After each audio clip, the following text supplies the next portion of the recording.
Right now, somewhere in your home, there's a cabinet. Behind the glass sits a teacup you almost never use. Maybe it was your mother's. Maybe it came from a grandmother you barely remember. You've always thought of it as just old china. You might be very wrong. Some of these ordinary little cups are quietly selling for hundreds and a few for thousands of dollars, and almost nobody checks before they let them go. I spent years around estate sales and church rummage tables, and I watched cups like yours walk out the door for a single dollar. The last one on my list today sold at auction for more than most people's monthly paycheck, and I'll show you exactly how to spot it. This isn't for serious collectors. This is for you, tonight, with the cup already in your cupboard. I still remember the first one that got away from me. It was a Saturday morning church sale, one of those long folding tables covered in dishes, and there was a tiny cup with painted fruit on it, marked 50 cents. I set it back down because I thought it was chipped. A dealer 3 feet away bought it, and 2 weeks later, I saw the same pattern close online for over $1,000.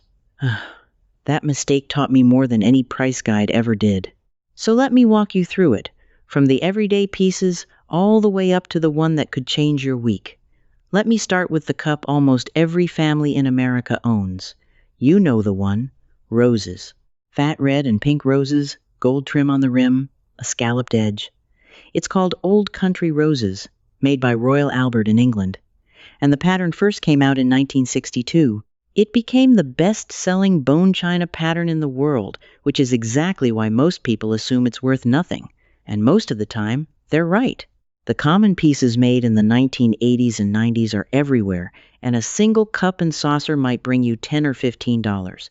But here's what almost nobody flips the cup over to check. Turn it upside down and look at the backstamp, the little printed mark on the bottom. The earliest pieces from the 1960s carry a mark that reads "Made in England" in a specific way, and they were made at the original Royal Albert Works before production later moved overseas. Those early English pieces, especially full sets, or the unusual serving shapes, sell for far more than the common ones. Collectors will pay real money for the early coffee pots, the lidded sugar boxes, and the rarer accessory pieces, with some individual items closing between $100 and $300. So don't judge the roses by the fact that they're everywhere. Judge them by the mark and the year. Flip it over. Read it. But if roses are the cup everyone recognizes, the next one is the cup everyone underestimates, and it hides in plain sight because people think it's damaged. I'm talking about the Mustache cup. If you've ever pulled a strange teacup out of a box and noticed a little ledge or shelf built across the inside near the rim with a small opening, you probably thought it was a manufacturing defect or a broken piece. It isn't. That ledge is a mustache guard. Back in the Victorian era, roughly the 1860s through the early 1900s, men wore large waxed mustaches, and the wax would melt into a hot cup of tea and make a mess. So someone invented a cup with a built-in guard, a little bridge that held the mustache up and out of the drink with just a small opening to let the tea through. They were made all over England, Germany, and America, and many were beautifully hand-painted with gold and flowers. Most people who inherit one have no idea what it is. They see the odd shelf and assume it's junk, but collectors know exactly what they are, and the fancier examples, especially left-handed versions made for left-handed gentlemen, are genuinely scarce. A nice hand-painted mustache cup and saucer commonly sells between $75 and $200, and the rare left-handed ones push higher because so few were ever made. So if you've got a cup with a strange bridge inside it, you are not holding a broken cup. You are holding a small piece of Victorian daily life that a collector wants. Set it aside. But that one at least looks unusual. The next piece on my list looks completely ordinary, and that's exactly why it fools people. This is the hand-painted Japanese cup, and I need you to be careful here, because there's a mark that changes everything. In the early 1900s, huge amounts of delicate, gorgeous porcelain were made in Japan and shipped to America. A lot of it was hand-decorated with raised enamel dots and trailing gold, a technique called moriage, where the decorator piped on the design almost like frosting so you can actually feel it with your fingertip. Here's the detail that matters. Look at the bottom for the word Nippon. Nippon is simply the old name for Japan, and American import law required that word on goods from about 1901 until 1921. After 1921, the law changed, and pieces had to be marked Japan instead.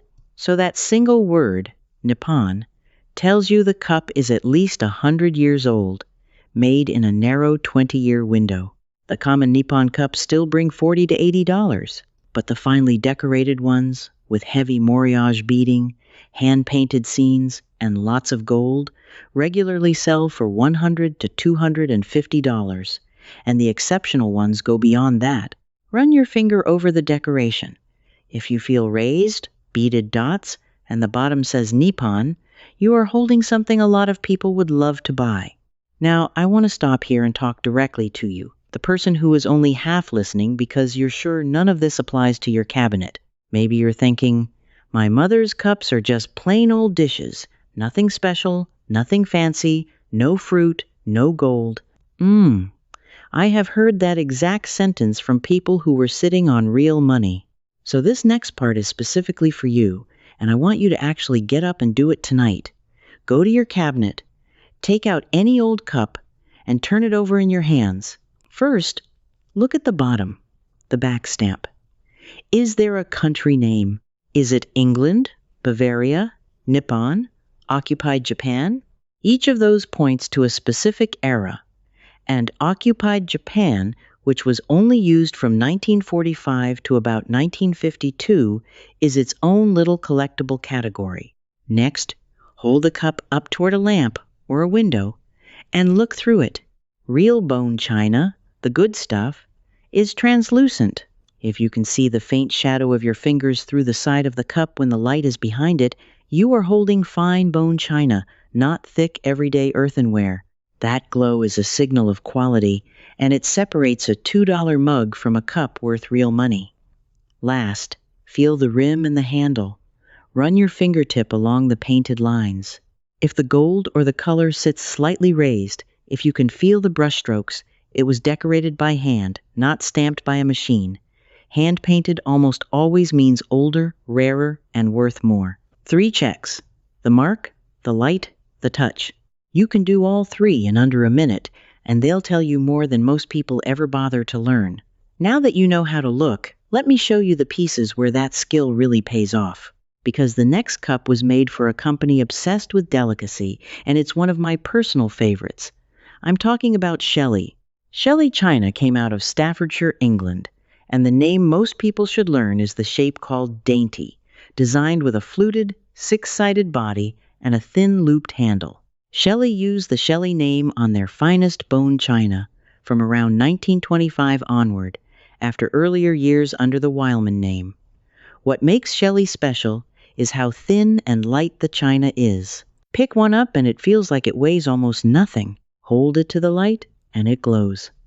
The patterns have wonderful names collectors chase by name, like Blue Rock, Regency, and the Art Deco geometric designs from the 1930s. And here's the part that surprises people. Because Shelley made cups in so many different patterns, collectors assemble what are called Harlequin sets, where every cup is a different color. Those bright, mismatched sets are highly wanted. A single Shelley Dainty cup and saucer in a good pattern often sells for $80 to $200, and the rarer Art Deco shapes and patterns climb well past $300 for a single trio. So if you find a feather-light cup with a fluted body and the name Shelley on the bottom, you are not holding ordinary china. You're holding one of the most collected teacup brands in the English-speaking world. But Shelley made their name on delicacy. The next maker made their name on something you can literally hold up and see through the walls of the flowers. This is where we reach the makers that painted flowers so real people stop and stare. Companies like Aynsley and Paragon, both from England, made what are called cabinet cups. Cups never really meant for daily tea, but made to be displayed and admired. Aynsley is famous for a pattern collectors call orchard gold, where the inside of the cup and the saucer are painted with lush fruit, plums, cherries, grapes, apples, set against a rich gold ground. The best of these were signed by the artist, and you'll sometimes find a tiny painted signature like the name Jones or Brunt right in the decoration. A signed, hand-painted Aynsley Orchard gold cup and saucer regularly sells for $150 to $400, and larger signed pieces go higher. Then there's Paragon, which held royal warrants, meaning they supplied china to the British royal family, and they made some of the most charming novelty cups ever produced, including cups with a fully sculpted flower forming the handle, a rose or a chrysanthemum you actually grip. Those flower-handled cups are showstoppers, and good examples bring $200 to $500. So look for the fruit. Look for a flower where the handle should be. Look for a tiny painted signature. Those are the fingerprints of a cabinet cup, and cabinet cups were never meant to be cheap, but painted fruit and flowers, as beautiful as they are, still sit in the hundreds. The next one is where we cross into a category that makes people gasp, because it looks like wallpaper, and it might be the most underestimated pattern on this entire list. I'm talking about chintz. Chintz china is completely covered, edge to edge, in tiny flowers, so dense there's almost no background showing at all. It looks busy, old-fashioned, like something you'd overlook at a yard sale, and that is exactly why it slips past people. The name to know is Royal Winton, made by the Grimwades factory in England, with the great chintz patterns arriving in the 1930s. Pattern names like Summertime, Welbeck, and Julia are chased by collectors around the world.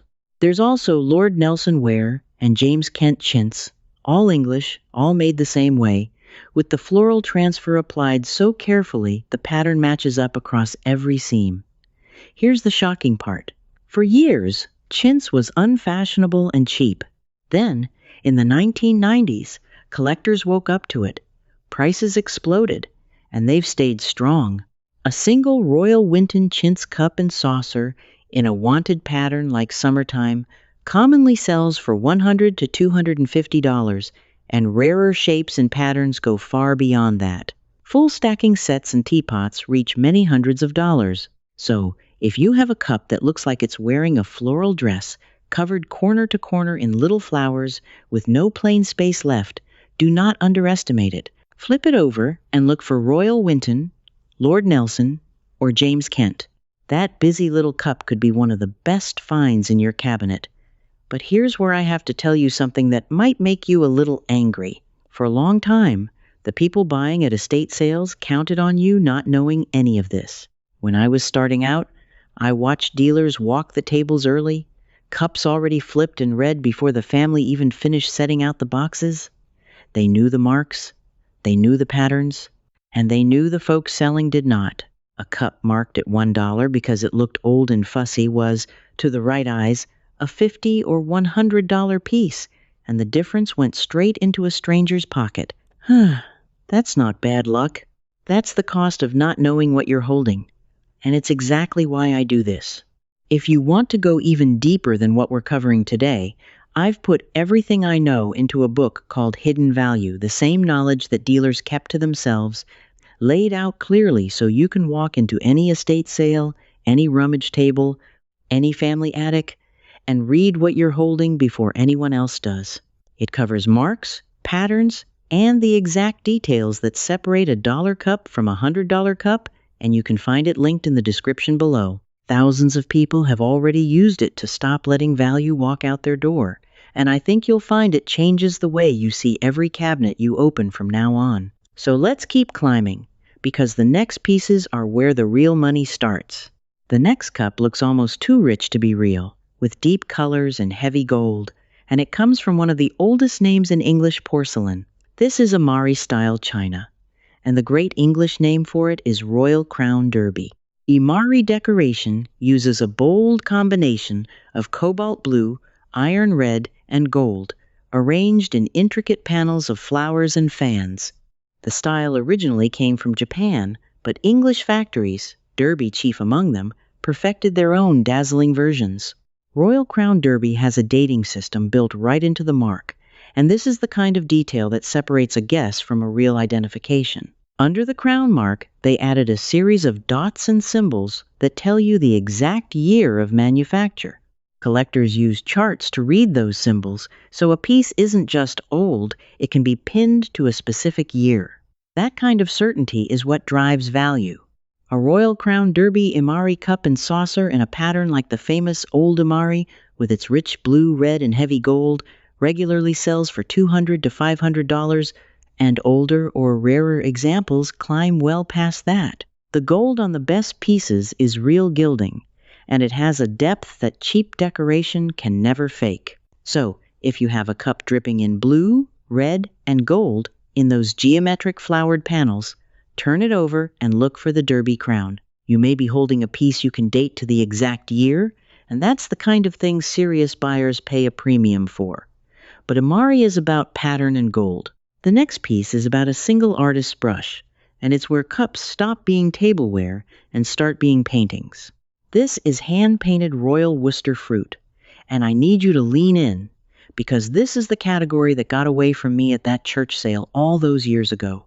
Royal Worcester, one of the oldest porcelain makers in England, employed a small number of master fruit painters. Artists so skilled their work is signed and studied to this day. The names that matter are the Stinton family, especially Harry Stinton and John Stinton, along with painters like Richard Sedgley and Edward Townsend. These artists painted plump, glowing peaches, blackberries, and grapes on a soft, mossy background, and the fruit looks so real you feel you could pick it up. Here is the identifier. On the bottom, look for the Royal Worcester mark with a coat of dots or a date letter, and most importantly, look in the painting itself for a small signature. A signature like H. Stinton or Stinton, hidden in the brushwork, transforms the value completely. A signed, hand-painted Royal Worcester fruit cup and saucer by a listed artist regularly sells for $1,000 to $3,000, and larger pieces and cabinet cups by the top Stintons go much higher. That 50-cent cup I set down because I thought it was chipped, it was almost certainly a hand-painted fruit piece, and it was worth over $1,000. I never made that mistake again. So if you have a cup with painted fruit that looks almost photographic on a soft green or cream ground, hunt for a signature in the paint and the Worcester mark on the base. You may be holding a genuine work of art, signed by the person who made it. But even a signed painting on porcelain isn't the top of my list. Because there's one more, and it's the piece almost nobody sees coming, the one I've saved for the very end. I want you to picture something strange and beautiful. A cup covered in a deep, iridescent glaze that shifts color as it turns in the light. Dark blues and purples and flame oranges. And across that shimmering surface, tiny painted figures.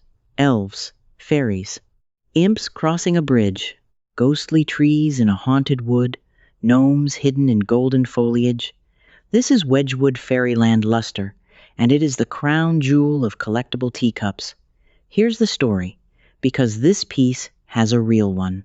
Wedgwood is a famous Old English name, the maker of that pale blue jasperware everyone knows. But in the early 1900s, a designer named Daisy Makeig Jones convinced the company to let her create something wild and completely unlike anything they'd made before. From about 1915 to 1929, she designed an entire fantasy world of luster-glazed china covered in fairies, goblins, and enchanted landscapes, with pattern names like Ghostly Wood, Imps on a Bridge, and Woodland Elves. It was expensive to make, and it was a luxury item even then. When the Great Depression hit, the company stopped production, and Daisy Makeig Jones eventually left the firm. For decades, this strange fairy china sat in cabinets, and plenty of people found it too odd, too dark, too unusual for their taste. It got overlooked, tucked away, sometimes nearly discarded, because it simply didn't look like the delicate flowered china everyone expected. Then collectors caught on, and once they understood how short the production run was, how few pieces survived, and who designed them, the prices went through the roof. Today, Wedgwood Fairyland luster is documented selling in the thousands of dollars, and I'm not talking about rare full services. Individual pieces, cups, bowls, and small dishes, with the fairy and elf designs, regularly bring $1,000 to $5,000 and up, and the finest and rarest examples have sold at major auction houses for many times that, with the great bowls and vases reaching into the tens of thousands.